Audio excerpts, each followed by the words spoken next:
My name is Diego from Temple Street Eatery.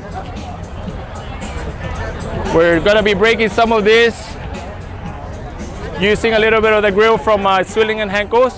Gonna be showing you guys how to kind of like break this down into steaks and also into a little bulgogi meat so we can marinate it and whatnot and then make it into a nice sandwich.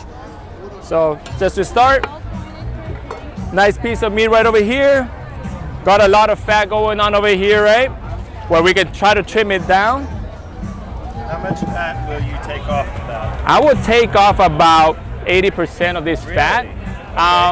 We don't waste any of the fat. We save those fat. You can make tallow if you like. Sure. Just trim it, render the fat out, make a little beef tallow. Keeping a little bit of fat on it is really good so when you're grilling, keep that nice flavor to it. What I would like to keep is when I do on the ribeye, I'd like to keep the fat from the lip right over here so that it kind of like renders as it's grilling. It's gonna render right over there. It gets a nice flavor. Just keep your knife at a 90 degree.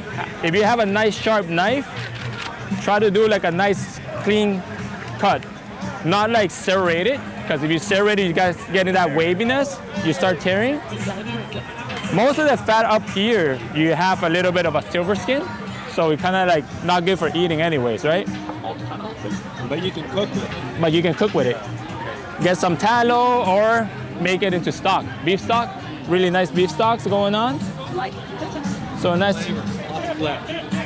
Yeah, at the restaurant? Little container. Oh, beef tallow? Fat. Oh, yeah. Little container of bacon grease. There you go. Yeah. During breakfast time, you add it into your, when I make breakfast, I use it in the pancake. I mix it in the pancake batter, give a little bit extra flavor to it, right? So yeah. Like I said, we kind of like try to keep it nice and clean. Trim all this fat right over here. So, you got a narrow piece right over here. You can kind of like start quartering it out, seeing how thick you want your meats, 1/4 inch.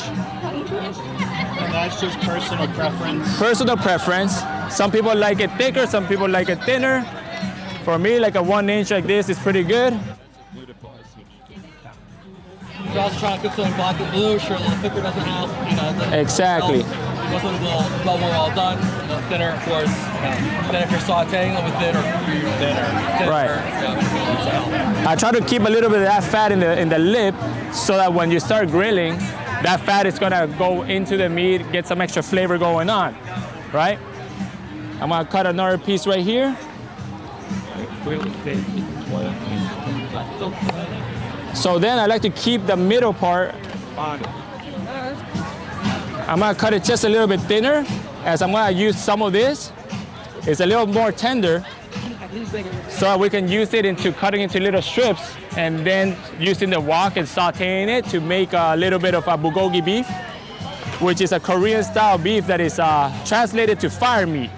Literally translated to fire meat. So whenever you go to a Korean restaurant, you order bulgogi, you're calling it, hey, let me get some fire meat. That's why it's on the grill, on the wok. It's a really good way to go, right?